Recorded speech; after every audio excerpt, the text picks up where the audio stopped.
reka turegonga pase imbere zamu reka tureme aya abasore b'ikipe ya APR ndababona hariya cyane rwose haya reka tureme gonga pase reka tureme bamwita Vigitamba Baoma ntabwo ndumufana genda umukuru ukunda iyo kipe reka ntabwo mzi ibintu by'imipira yo mama ngiye nkunda ikipe ya APR Football Club ntabwo ariko ndumufana wayo ukunda ikipe yes ndayikunda bishatse kuvuga ngo buri kiganiro cyose dusangamo amakuru ya APR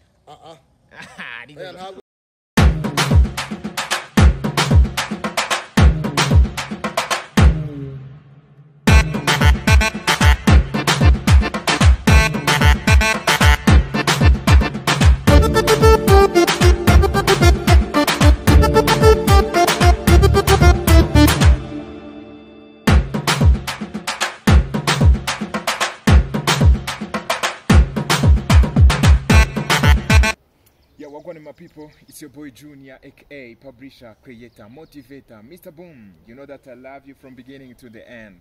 Now, this is a true story. This is a hit story. As you see, this is a face-to-face, barry-to-barry, country-to-country, with the best number one, the superstar, the journalist, Pasi. Yeah, man. Pasi bimeze bite muhungu? Shani fresh kabisa. Ewani iminsi myinshi kabisa. Sha kuri twese amakuru. Yeah, amakuru ni neza man. Meze neza bimwe by'imbere ariko. Ibintu namahoro. We, cyane ariko ndabona wagisokoje. Urabona ko ibintu abari daje. Ndabona nawe indayaraje. Amafaranga arahari. Muri AD. Groupe baza arimwe akana. Amafaranga arimo aragenda aza ariko nanone abantu ntago bari kugenda bayerekura ngo bayaduhe neza ariko byanga bikunda ntekereza ko aho bigeze uyu munsi. Turimo turagenda turushaho gushimira Imana dushimira Imana. Yes. Okay. Yeah, okay. Pasi uyu munsi wa none turi hano AD group kandi turagushimiye cyane kuba uje kubana natwe mu kiganiro. Ni ikiganiro dukunda, ni ikiganiro tuganira n'abantu hirya no hino tukumva icyo bagenda bavuga. Ariko uyu munsi wowe ntago waje nk'umuntu tugiye kuganira. Mbere yuko ngira icyo nkuvugishaho. Banza usuza abantu unabibwire. Pasi ni muntu kikabisa. Yes, guys, ndabasuje cyane. Nashakaga ko muzumva ijwi ryanjye iki rero nicyo giye kugira ngo muryumve. Amazina yanjye rero nitwa Kwizera Pacifique, nkaba ndi umunyamakuru ariko ubu ngubu nkaba ngiye gukorana na AD Group kugira ngo ibintu bigende neza cyane. Yes, murabyumvishe rero ni yitwa Pasi, akaba ari umwe mu bantu bakora urubuga rw'imikino bimeza fresh nkabyishimira nkanabikunda. Impamvu uyu munsi rero dukoranye ikiganiro nta kindi. Abantu bamaze iminsi batubwira ibintu byinshi mu kiganiro ndibuze gusohora, ndibuze gukora, ndibuze gusobanuramo byinshi cyane ku bijyanye na AD Group kugira ngo abantu banayisobanukirwe. Uyu munsi wa none rero tugiye kujya dukorana n'uyu muhungu witwa Pasi, akaba ari nararibonye mu bijyanye n'imikino. Pasi, njya numva kuna abanyamakuru bogeza umupira amasegonda nk'atanu yawe yo kogeza twumve. Ariko si umuntu ndabishobora ariko nta magina ari ariko reka ngerageze. Haya reka turegonga pase imbere zamu reka tureme aya abasore b'ikipe ya APR ndababona hariya cyane rwose haya reka tureme gonga pase reka tureme bamwita Vigitamba Baoma kwetu mpira kwa Baka maruka umupira neza cyane gonga pasi imbere zo mishoti imbere za muyewe haya hari ukuntu rujya kumva bakubizamo akantu ngo haya ugahita wumva ibintu biraryoshye cyangwa ukajya kumva bakubisemo ikindi kintu ntaramenya ubwoko bwacyo. Mama ufite utuntu tw'utumanyeri twanyu musanzwe mwiziye. Pasi ni iki kintu wabwira abakunzi b'imikino? Ni iki kintu ugiye kubakorera hano kuri AD Group? Ni iki kintu bateganyiriza? Ikintu nabwira abakunzi b'imikino kuri AD Sport nuko rwose imikino niho tubonera ibyishimo. Yes. Utakurikiranye ibiganiro bya sport byo kuri AD Sport nta handi wakora ibyishimo. Noneho njyewe rero naje kugira ngo noneho nkomeze mbatemwo ibyishimo. Mu byishimo mu mikino. Mu mikino. Yes, barabyumvise rero abantu mukunda kumva cyangwa se abantu mukunda kuryoherwa no gukurikirana ibijyanye n'umupira w'amaguru hano iwacu mu Rwanda ndetse no hanze y'u Rwanda. Muramwumva ni Pacifique, arashoboye gushobora ko ubushobozi twabumubonyemo kandi ni n'umwe mu bantu bari gukomeza gukurikirana amasomo y'ubunyamakuru hano muri kaminuza nkuru y'u Rwanda ishami rya Huye. Ngira ngo Pasi n'umwe rero mu bantu bari kuzamuka neza. Pasi, abanyarwanda banyotewe kukumenya wese, banyotewe kumenya ngo ntuzajya ubaha amakuru y'ibicupuri cyangwa se ntuzajya ubaha amakuru y'ikipe yawe ufana wowe wenyine. Oya, amakuru njyewe ntanga arizewe cyane, cyane ko n'ubundi mbere y'uko nza muri Ed Sport n'ubundi nari nsanzwe mbikora. Yes, bashobora wenda kuba bakwibaza ngo se ngo yakoraga kuri radio. Yego ukaba ufana iyihe kipe rero? Ntabwo ndi umufana, ngenda umukuru. Ukunda iyihe kipe? Rega ntabwo mzi ibintu by'imipira niyo mpamvu. Ngiye nkunda ikipe ya APR Football Club, ntabwo ariko ndi umufana wayo. Ukunda ikipe? Yes, ndayikunda. Bishatse kuvuga ngo buri kiganiro cyose dusangamo amakuru ya APR. Ntabwo wagisangamo amakuru ya APR. Uri umwanzi wa Rayon, ntuzajya uvuga kuri Oya, ntabwo nanga Rayon, sibyo? Ntabwo mfana Rayon, ntabwo mfana APR. Ubundi njya amakipe yose ndayakunda. Yose urayakunda? Ariko ntabwo yose uyafana. Oya, ntabwo nyafana. Ufana APR ariko ugakunda? Oya, ntabwo nyifana, ngenda umukunzi wazo. Yes, Pasi rero muramwumva n'umukunzi w'ikipe ya APR, ni ikipe y'ingabo z'igihugu. Pasi, niki wayivugaho kuri APR? Ikintu nkundira ikipe ya APR, akenshi ikipe ya APR ifite abakinnyi bagira discipline, imyitwarire myiza cyane, dore ko ari n'ikipe ya gisirikare. Ariko muri ako basirikare discipline, burya umusirikare aba afite discipline ava akajya. Ese muri APR nta musirikare ukinamo ra? Kandi muri APR oya, bakinagamo mbere igitangira gushingwa, niho yakinagamo abasirikare, ariko ubu ngubu nyine ni abakinnyi nk'abandi bose, nawe wajyamo. Bazi ko banze bari abakinnyi baba baragiye ku ikosi nabo. Buriya akenshi urabona umuvugizi wayo wa APR urukumva, hari igihe akenshi aza nyine akabereka nyine tekinike za gisirikare zose. Niyo mpamvu ubona ko ibintu bya APR byose bazi no kurasa. Ndakurahiye barasa mu izamu. Nabarashi mu izamu. Yes, biranumvikana nibyo, nabarashi mu izamu mugani. Nago cyane ko ari n'ikipe isigaye ari hariye shampiyona y'u Rwanda uyu munsi wa none, akaba ari ikipe inameze neza. Pasi, ni ikipe imeze ite muri shampiyona y'u Rwanda, ikipe ya APR? Reka tuvuge muri shampiyona y'u Rwanda.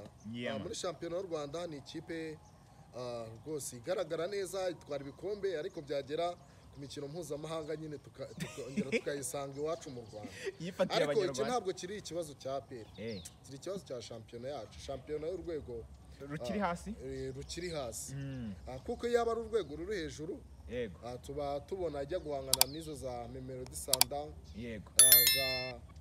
za TP Mazembe, tukabona ko ari ikipe nyine iri ku rwego rushimishije. Ariko ubu ngubu irajya gukina ugasanga ikubiswe n'ikipe yo mu gihugu tutanazi. Sitakora yuko ya experience tuba dushaka ku bakinnyi bagiye gukina hanze ntazo bafite.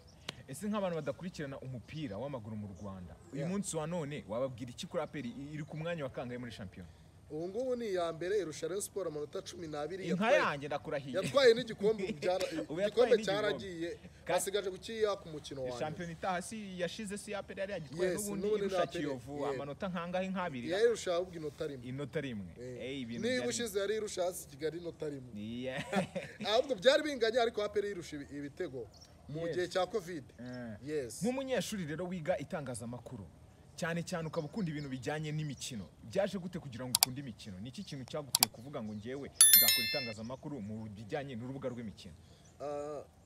Wenda kuri radio nkoraho bitsa agaciro, ntabwo ndi kuyamamaza, bambabarire, ariko ntabwo ari cyo kiganiro cyonyine nkora.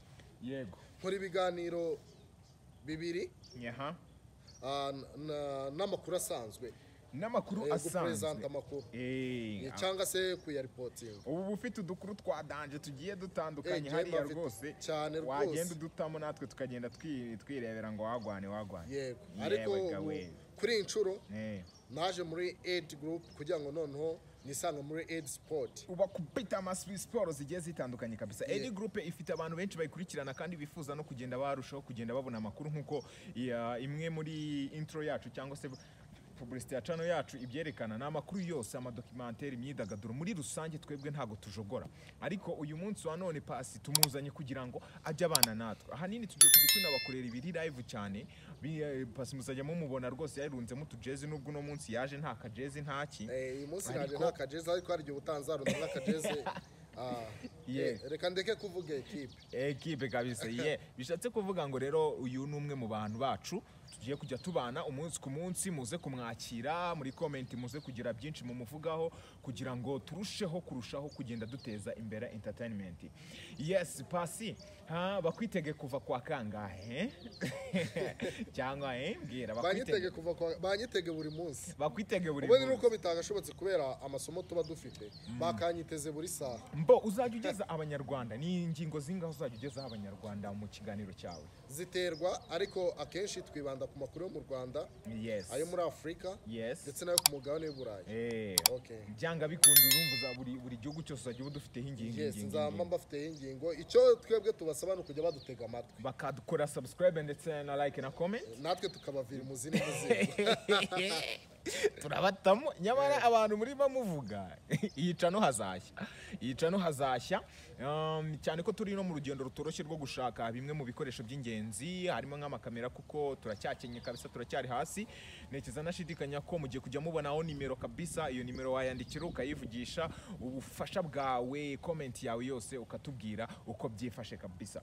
uyu rero ndi kumwe nawe ni Pasi nkuko nabibabwiye numwe mu banyamakuru bakomeye banabyiga ariko Pasi tugaruke ku masomo ubundi buriya mu itangazamakuru babigisha mbwira nk'utuntu babigisha twa danger wenda avuga ngo utu tuntu ngiye ntago nisi itangazamakuru nibwo ndikora mu gice cy'itangazamakuru buriya ibintu bigisha harimo ibintu byinshi cyane haba harimo uburyo ki bwo kuripotinga gupresenta kweditinga urukumva kuko ntabwo wajya gufata inkuru ngo uhite uyisora ako kanya just ubanza kweditinga ibyo byose rero barabyigisha mu itangazamakuru hari utu step bagenda bakurikiza ndetse n'utuntu tujyanye na communication nyine ni ibintu byiza cyane rero nijyane n'ibintu nkunda mani ni ibintu nkunda cyane ariko ntawe udakunda itangazamakuru wazajya kubyiga kabisa buriya bishobora kuba buriya ushaka kumenya uburyohe bw'itangazamakuru watubaza cyangwa se ukabaza ba Rigani cyangwa ukabaza ba Axel rero byanga bikunda ngewe ndashaka kubikurikirana ku buryo byanga bikunda ngomba kumenya ngo wagwa ni ibiki bimeze gute mu itangazamakuru uzaze rwose ni ibintu byiza cyane upfa kuba ubiri mu uzanyigisha nzakwigisha kweditinga inkuru ukuntu beditinga inkuru ko nzi kuzitarara nzakwigisha buryo ki noneho zeditinga za nkuru zawe zikagenda neza fresh sana kabisa niyo mpamvu ikintu nshaka muri Edi Sport tuzatubahereza inkuru ziyunguruye zimeze neza cyane zitarimo bya bigunguru urigenda udumva amashaza n'amaki byose bivanze utamenya ubwoko ibyo ntabwo ari byo dushaka dushaka kuzajya tubahereza inkuru ziri wane kabisa ibyo bintu ni ibintu byiza kandi ni ibintu buri wese ashobora gukunda kabisa noneho abanyarwanda bakwitega iki rero ikintu banyitega h'abanyarwanda burya kuba umuntu yafata umwanya sibyo agakora ikiganiro runaka aba yigomwe umwanya kugira ngo ahereze abanyarwanda amakuru ashyitse niyo mpamvu nanjye rero mbasaba kujya bantega amatwi maze nanjye nkabahereza umwanya wanjye wose ushoboka kuri buri kimwe cyose mu bijyanye na siporo udakina ibi ni ibintu umuntu atangira gatoya buriya n'abarigana n'abandi bose baba baratangiye ibintu gakeya bigashiduka bageze ku rwego rwo hejuru rero itangazamakuru ni ikintu umuntu aba adakwiye gukinisha cyangwa ni ikintu umuntu aba adakwiye gufata uko yishakiye bitewe n'uko amakuru nicyo kintu cy'ingenzi cya mbere mu gihugu ndetse n'ahandi hose y'ingenzi kurenza ibindi bintu byinshi udafite amakuru nekeza ko nta kintu twaba tugezeho udafite amakuru nta kintu byaba bimaze rero ni Pacifique turimo turaganira ni umwe mu bantu rero tugiye kujya dukorana uretse ko ndabatamo n'undi mu minsi mikeya tugiye kujya tubana kuri tele noneho aho tugiye kujya twigendera tugenda dusura abantu hirya no hino twumva ngo bimeze bite AD group turimo turakosora ibintu byose foto zose zibaho turimo tugenda tuzikosora ikintu dukomeza kubwira abanyarwanda rero ni ukutuba hafi Pasi icyo kintu cy'ingenzi kuri kutuba hafi bagakora subscribe ashoboka bakajya bakunda kureba ibiganiro byacu cyane kugira ngo ibintu bigende neza. Yes, urumva rero nicyo kintu cyonyine cy'ingenzi, kora like, subscribe ndetse unakurikirana ibikorwa byacu umunsi ku munsi. Ushobora kudukurikirana kuri Facebook turiyo, Instagram turiyo, even WhatsApp naho turahari, sibyo? Kuri Twitter, ahantu hose. No, kuri YouTube ho n'urucabana. YouTube ni wacu. Ni wacu YouTube kabisa. Pasi reka tuve mu mikino. Ibindi bintu ukunda gukurikirana ni iki? Pasi ni iki kintu ukunda mu buzima bwawe? Mu buzima bwanjye nkunda gusoma. Nkunda gusoma ibitabo. Yes. Burya iyo uri umunyamakuru hari ibintu byinshi uba usoma kugira ngo nibura n'ejo nubona inkuru imeze nk'ibyo wasomye bitazakucanga, sibyo?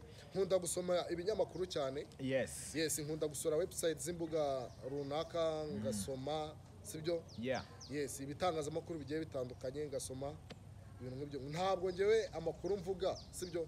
Ntabwo amakuru mvuga aba ari ibihu, aba ari amakuru yizewe kandi mba narakoreye ubushakashatsi. Uba wakoreye ubushakashatsi. None se ko hari umuntu wivugiye akavuga ngo ushaka guhisha abirabura cyangwa se abantu bo ku mugabane wa Afurika ubahisha mu bitabo, wowe wasanze iryo banga ukwiye kurinyomoza koko? Ati ngiye ntabwo bampisha mu bitabo. Nta muntu wampisha mu gitabo kuko burya iyo uri umuhanga, sibyo?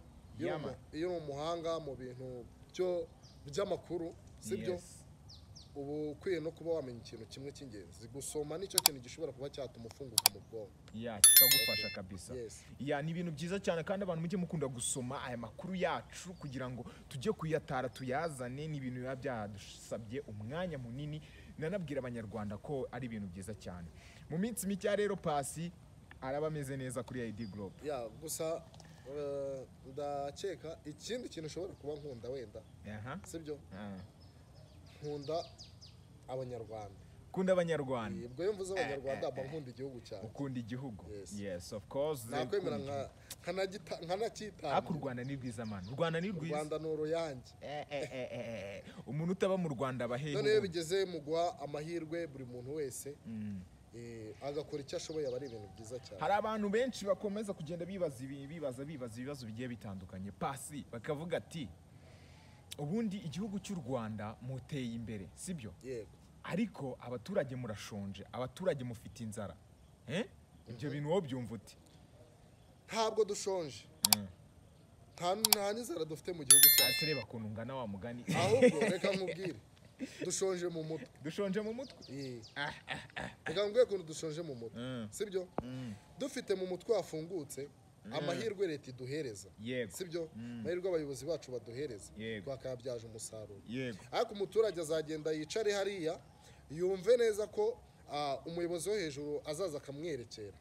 Nyamara, sibyo? Mu mutwe dufite ibitekerezo bizima, ariko kugira ngo ibyo bitekerezo tubikoreshe bikaba imbogamizi. Ni nacyo kintu ngiye nakwisabira abantu wenda bazakurikirana kino kiganiro cyacu, sibyo? Gukora burya ni kare. Perezida uratubwira ngo dukure amaboko mu mifuka dukore. Nturebe ko abantu bakize ku mbuga nkoranyambaga, ukumva ni ukubera bakuye amaboko mu mifuka bagakora, bakamenya agaciro k'ikintu runaka. Ntabwo rero abanyarwanda dukennye, nta n'ikibazo dufite, ahubwo ubwo bumenyi bwo kuba twakoresha ayo mahirwe dufite ni ubuhe?